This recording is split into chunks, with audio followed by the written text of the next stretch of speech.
పోలీసులు అంటే తమాషాలుగా ఉందా? నేను అధికారంలోకి వచ్చాక ఒక్కొక్కడి తాట తెస్తా. పార్టీ కార్యకర్తలనే పోలీస్ స్టేషన్కి ఎందుకు పిలుస్తున్నారు? ఇవన్నీ పేర్ని నాని గారు సిఐ మీద చేస్తున్నటువంటి వాగ్వాదం. అసలు ఏంటి గొడవ? అందరికీ నమస్కారం, వెల్కమ్ టు ఆంధ్ర క్రానికల్స్. ఆంధ్రప్రదేశ్లో 2019 నుండి 24 మధ్య అధికారంలో ఉన్నటువంటి వైసీపీ ఎమ్మెల్యేలు, మంత్రులు చేసినటువంటి దురాగతాలు కానీ, అన్యాయాలు కానీ, దాడులు కానీ, వీళ్ళు అధికారంలో దిగిపోయిన తర్వాత 2024 కనీసం ప్రతిపక్షం కూడా లేకుండా దిగిపోయిన తర్వాత ఓకే, కనీసం అధికారం దించితే అన్న వీళ్ళ తల పొగరు తగ్గి ప్రజల దగ్గరకు వచ్చి ప్రజా సమస్యల్ని అర్థం చేసుకుంటారు అని ప్రజలు వీళ్ళని మూలన కూర్చోబెట్టారు.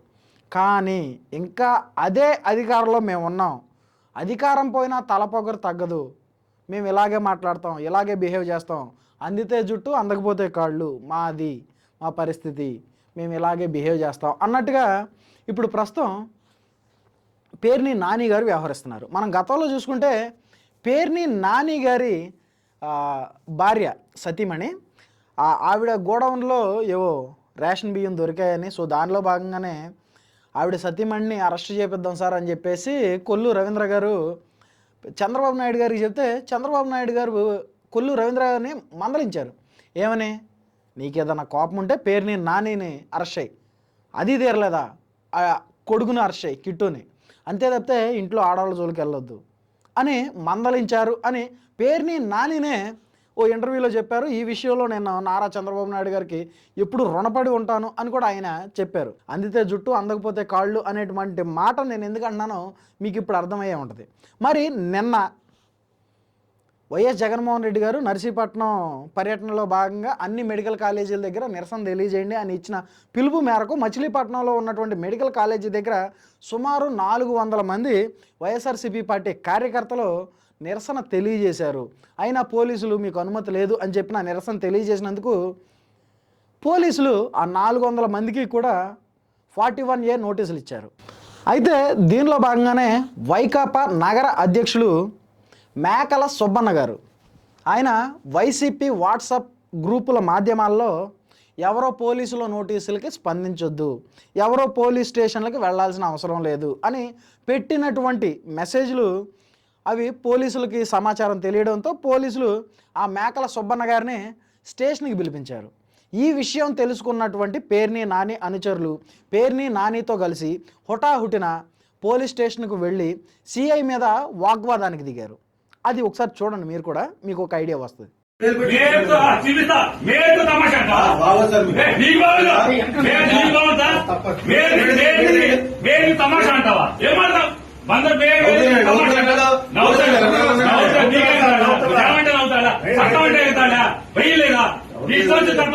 తీసుకుంటారా? రోజు స్టేషన్ వస్తారా?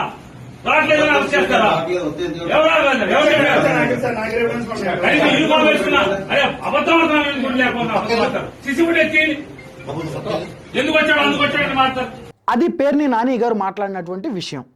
ఏమని మాట్లాడుతున్నారు? మీరెవరయ్యా పార్టీ కార్యకర్తలను స్టేషన్కి పిలవడానికి అని. తప్పు చేస్తే పార్టీ కార్యకర్తలే ఉంది, ఎవడైతే ఉంది? తప్పు చేసింది ఎవరైనా సరే స్టేషన్కి పిలిచే అధికారం ఖచ్చితంగా పోలీసులకు ఉంది. అయినా అనుమతి లేనటువంటి నిరసనకు మీరు వెళ్ళారు కాబట్టి మీ అందరికీ 41A నోటీసులు ఇచ్చారు. అంతే కదా, 41A నోటీసులు ఇచ్చారు అంటే మీరు ఇంటికాడే ఉండండి, మేమే వస్తాం, వచ్చి ముచ్చటించుకుందాం, టీలు కాఫీలు బిస్కెట్లు తినేసి ముచ్చటించుకుని ఎవరి ద్వారా వాళ్ళు వెళ్ళిపోదాం అనేది కాదు కదా 41A నోటీసులు అంటే. స్టేషన్కి పిలిపించి మీరు అక్కడికి ఎందుకు వెళ్ళారో సమాధానం చెప్పాలి. అయితే అది స్టేషన్ బెయిల్ అవుద్ది, లేదంటే కోర్టులో క్వార్జ్ పిటిషన్ అవుద్ది. అది వాళ్ళు తేల్చాల్సినటువంటి విషయం. న్యాయస్థానాలు కానీ పోలీసు వాళ్ళు కానీ స్టేషన్కి వెళ్ళొద్దు అని మీకు మీరే సర్క్యులేట్ చేసేసుకుని మీరు ఒక సపరేట్ ప్రభుత్వాన్ని నడుపుదామంటే ఎలా కుదురుద్ది? గతంలో మీరు అధికారంలో ఉన్నప్పుడు చేసినటువంటి దురాఘాతాలు నచ్చక మిమ్మల్ని ప్రజలు మూలన కూర్చోబెట్టారు. అయినా పేర్ని నాని గారు మాట్లాడినటువంటి మాటల్లో నేను ఒకటి కొన్ని గుర్తు చేసే ప్రయత్నం చేస్తాను. ఫేస్బుక్ పోస్ట్ ఒకటి, కేవలం ఫేస్బుక్ పోస్ట్ మాత్రమే, అది ఎవరో పెట్టిన పోస్ట్ని జస్ట్ షేర్ చేసినందుకు, షేరే చేసింది ఆవిడ, క్రియేట్ చేసి ఆవిడ రాసింది కాదు. పూందోట రంగనాయకమ్మ గారిని స్టేషన్కి పిలిపించి ఆవిడ మీద కేసులు పెట్టి ఆవిడ శంకర్ విలాస్ హోటల్ను కూడా మూయించినటువంటి దురాగతాలు వైఎస్ఆర్సీపీ పార్టీ వాళ్ళు చేసినప్పుడు అప్పుడు ఎందుకు మాట్లాడలేదు? ఏమండి, ఆవిడ చేసింది కేవలం ఒక పోస్ట్ షేరే కదా, ఆవిడ కూడా పోస్ట్ చేయాల, ఆ పోస్ట్ని షేర్ చేశారు. ఆ షేర్ చేసినందుకు ఆవిడ మీద కేసులు పెట్టి ఆవిడ శంకర్ విలాస్ అనేటువంటి హోటల్ను మూయించినటువంటి దౌర్భాగ్య పరిస్థితి మా వైసీపీలో కాదా? అలాగే మనం చూసుకుంటే గంటా శ్రీనివాస్ గారి అనుచరుడు నలంద కిషోర్ గారు, ఆయన వైజాగ్ నుంచి, అది కూడా full corona time, maybe first wave or second wave మధ్యలో, అతనని కరోనా సమయంలో హెల్త్ బాగాలేదని చెప్పినా కూడా మీరు రావాల్సిందే అని చెప్పి బలవంతంగా వెళ్ళి అక్కడి నుంచి అరెస్టు చేసి తీసుకొచ్చి విచారణలో కూర్చోబెట్టి ఇబ్బంది పెట్టింది మీ వైఎస్ఆర్సీపీ వాళ్ళు కాదా? మరి అప్పుడెందుకు మాట్లాడలేదు? అందులోనూ కోర్టులు చెబుతున్నాయి ఏమయ్యా ప్రస్తుతానికి కరోనా విజృంభిస్తుంది, ప్రాణాలు పోతున్నాయి, సో మీరు ఇలాంటివి చేయొద్దు, ఏదో పోస్ట్ పెట్టారనో లేదో ఏదో మాట్లాడారనో చేయొద్దు.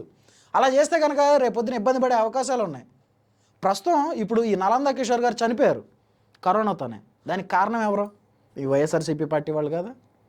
అలాగే మనం చూసుకుంటే వైఎస్ జగన్మోహన్ రెడ్డి గారు ఎన్నికల ప్రచారంలో భాగంగా 2019 ఎన్నికల ప్రచారంలో భాగంగా ఆయన ఇచ్చినటువంటి హామీలు ఏంటి? నిరుద్యోగులకు ఉద్యోగాలు ఇస్తా, సంవత్సరానికి జాబ్ క్యాలెండర్ తెస్తా, మెగా డిఎస్సి ఇస్తా అని చెప్పినటువంటి ఆయన నిరుద్యోగులు బయటికి వచ్చి, సార్ మాకు జాబులు లేవు, టీచర్ పోస్టులు భర్తీ చేయండి, మాకు జాబులు లేవు, జాబ్ క్యాలెండర్స్ తీయండి అని నిరసన తెలియజేసినందుకు వైఎస్ జగన్మోహన్ రెడ్డి గారు కేసులు పెట్టించారు ఆ నిరుద్యోగుల మీద. ఏం కేసులు అయ్యి? రేప్ కేసులు. నిరుద్యోగులంతా రేప్ చేయడానికి వచ్చారు. ఎవరిని రేప్ చేయడానికి వచ్చారు? వైఎస్ జగన్మోహన్ రెడ్డి గారిని అంట. వైఎస్ జగన్మోహన్ రెడ్డి గారిని రేప్ చేయడానికి ఈ నిరుద్యోగులంతా నిరసన తెలియజేశారు. అసలు ఎంత లాజికల్ లేనియండి, ఎంత దుర్మార్గాలండి, ఎంత దారుణాలండి. నిరుద్యోగులు నానా కష్టాలు పడి డిగ్రీలు, పీజీలు, ఎంబీఏలు, ఎంటెక్లు, బీటెక్లు పూర్తి చేసుకుని కూర్చున్నటువంటి నిరుద్యోగుల మీద మీరు కేసులు పెడితే రేపొద్దున వాళ్ళకి ఉద్యోగాలు ఎలా వస్తాయి? ప్రభుత్వ ఉద్యోగాలు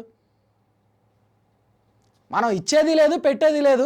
అయితే ఇప్పుడు దీని మీద స్పందించినటువంటి కృష్ణా జిల్లా ఎస్పీ విద్యాసాగర్ గారు, పేర్ని నాని గారు, అలాగే మరో 29 మంది పేర్ని నాని గారి అనుచరుల మీద కేసులు నమోదు చేశారు. అయితే దీని మీద పేర్ని నాని గారు మళ్ళీ స్పందించారు.